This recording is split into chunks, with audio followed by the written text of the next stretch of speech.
رحمن يا رحمن ساعدني يا رحمن اشرح صدري قرآن املأ قلبي قرآن واسق حياتي قرآن رحمن يا رحمن ساعدني يا رحمن اشرح صدري قرآن املأ قلبي قرآن واسق حياتي قرآن رحمن رحمن ساعدني يا رحمن اشرح صدري قرآن املأ قلبي قرآن واسق حياتي قرآن لله.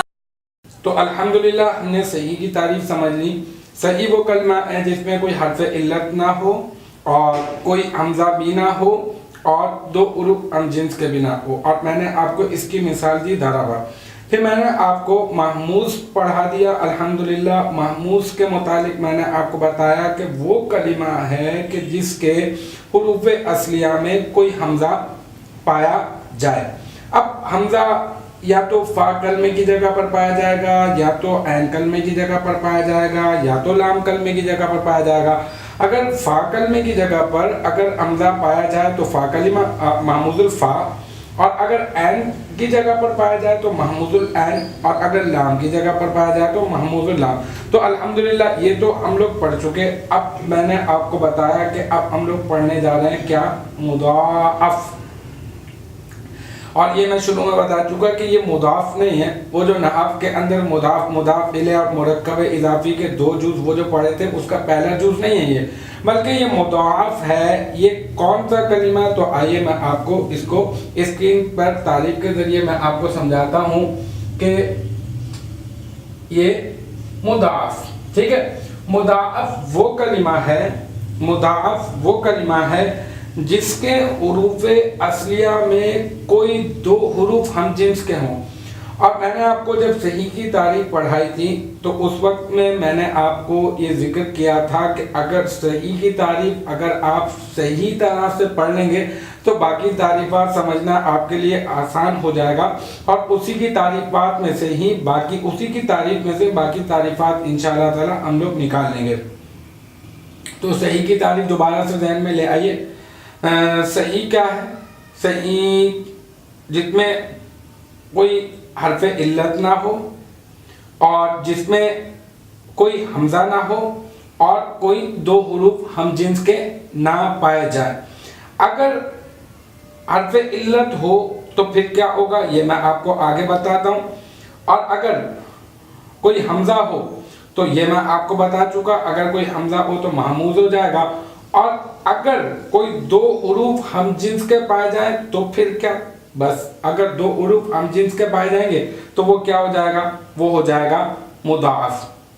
دو حروف اگر ہم جنس کے پائے جائیں گے تو ہو جائے گا مضاعف, کیونکہ مضاعف وہ کلمہ ہے جس کے حروف اصلیہ میں دو حروف ہم جنس کے پائے جائیں, ایک جیسے دو حروف پائے جائیں. مثال کے طور پر میں نے آپ کو پہلے بھی مثال دی یہی والی, مدا دا. اب دیکھیں میم ایک ہے, دال دال, دیکھیں دو مرتبہ دال آیا, دو ایک طرح کے حروف ہیں یہ, تو بس یہ دو حروف ایک جیسے ہیں, انہیں ہی ہم جنس حروف کہا جائے گا. تو یہی وہ کلمہ جس میں کیا کہ دو حروف ہم جنس کے پائے جا رہے ہیں حروف اصلیہ کے اندر, اسی وجہ سے اس کلمے کو کیا کہا جائے گا, مضاعف کہا جائے گا. اب مضاعف دو حروف ہم جنس کے پائے جائیں گے تو کیا ہوگا, مضاعف ہوگا. اب مضاعف کی بھی دو قسمیں ہیں. ان دو قسموں کو پڑھانے سے پہلے میں آپ کو تھوڑا سا دوبارہ سے پیچھے کی طرف لے کے جاتا ہوں کہ ہم نے یہ پڑھا تھا کہ اگر کسی کلمے کے اندر 3 حرف اصلی ہوں اور کوئی حرف زائد نہ ہو, جب 6 اقسام ہم نے پڑھی تھی حروف اصلیہ و زائدہ کے اعتبار سے جو کلمے کی جو تقسیم پڑھی تھی ہم نے, اس میں ہم لوگ یہ پڑھ چکے ہیں کہ اگر کسی کلمے میں صرف اور صرف 3 حرف اصلی ہوں اور کوئی حرف زائد نہ ہو. تین کو عربی میں کہتے ہیں ثلاثہ، تو یہ کیا کہلائے گا؟ ثلاثی.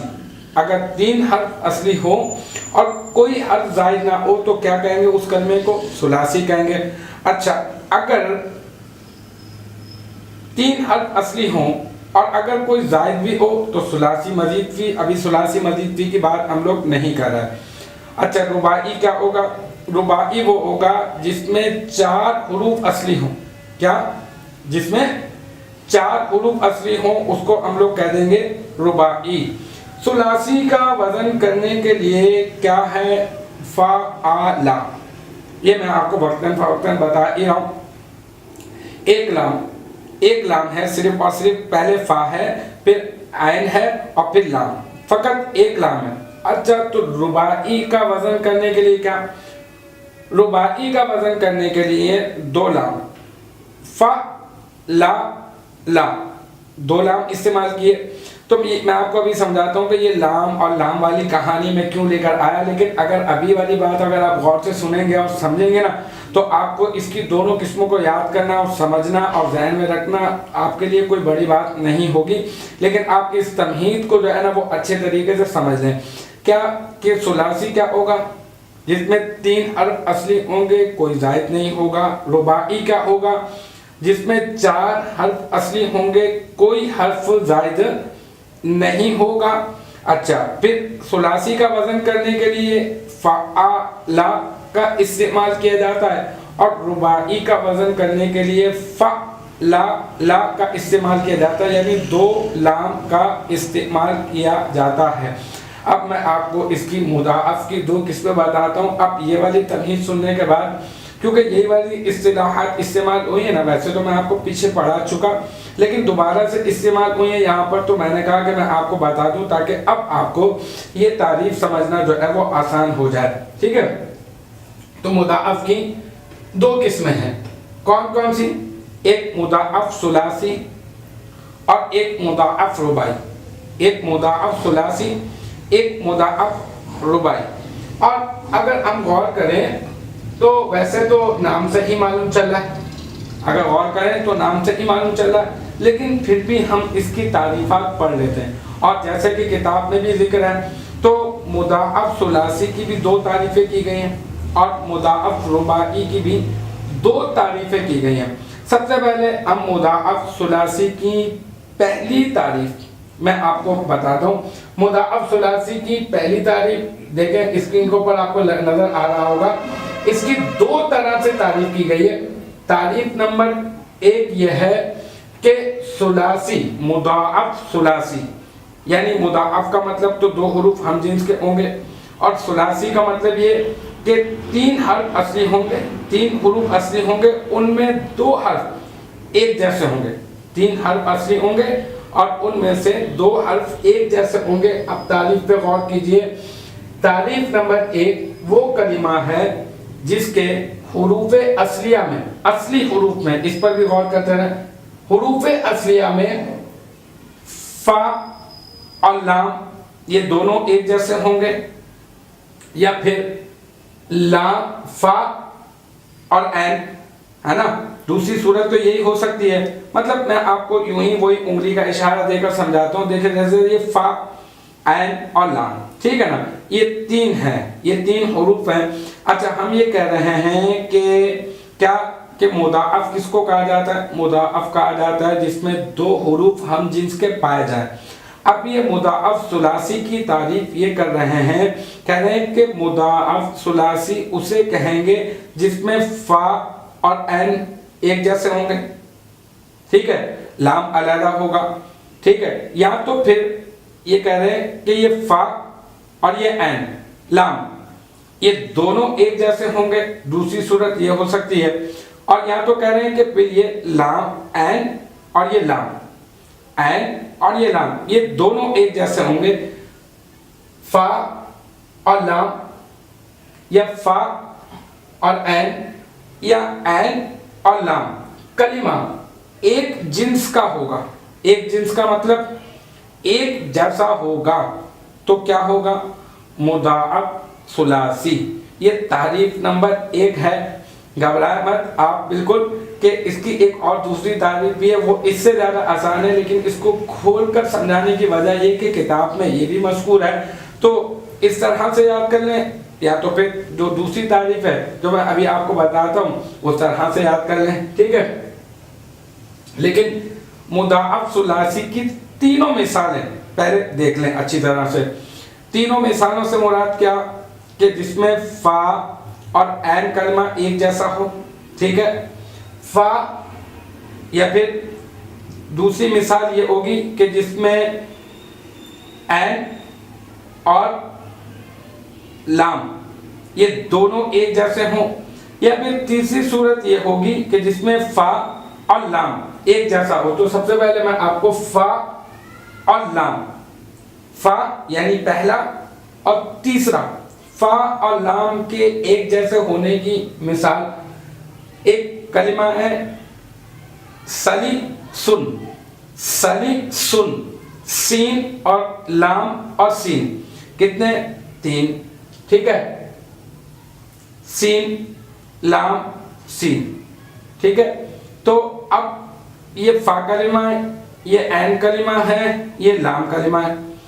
آپ غور کریں تو معلوم چلے گا کہ اس میں فا اور لام کلمہ ایک جیسا ہے، فا اور لام کلمہ ایک جیسا ہے، تو یہ فا اور لام کلمہ ایک جیسا ہونے کی مثال آپ کے سامنے میں نے آپ کو دے دی۔ اچھا، دوسرا یہ کہ فا اور عین کلمہ ایک جیسا ہو، اس کی مثال جیسے کہ دادا نن۔ اب دیکھیں اس میں فا کلمہ اور عین کلمہ یہ دونوں ایک جیسے، لیکن لام کلمہ جو ہے نا وہ اس کا جدا ہے۔ اچھا، پھر تیسری عین اور لام کلمہ ہم جنس ہونے کی مثال تو وہ میں نے آپ کو پہلے بھی دی تھی، مادا دن۔ دیکھیں عین کلمہ اور لام کلمہ دونوں کلمے ایک جیسے، اور پہلا والا کلمہ فا کلمہ جو ہے نا وہ اس کا علیحدہ ہے۔ تو المختصر مضاعف ثلاثی کی جو پہلی تعریف ہے، وہ پہلی تعریف اس انداز کے اندر کی جاتی ہے کہ مضاعف ثلاثی اسے کہتے ہیں کہ جس میں فا اور عین کلمہ ایک جیسا ہو، یا فا اور لام کلمہ ایک جیسا ہو، یا پھر عین اور لام کلمہ ایک جیسا ہو، ہم جنس کے حروف ہوں تو ہم اسے کہہ دیں گے کہ یہ کیا ہے؟ مضاعف ثلاثی۔ اور میں نے آپ کو تینوں کلموں کی جو مختلف اعتبارات سے جو ہے نا وہ اس کی میں نے آپ کو مثال میں نے آپ کو ذکر کر دی ہے۔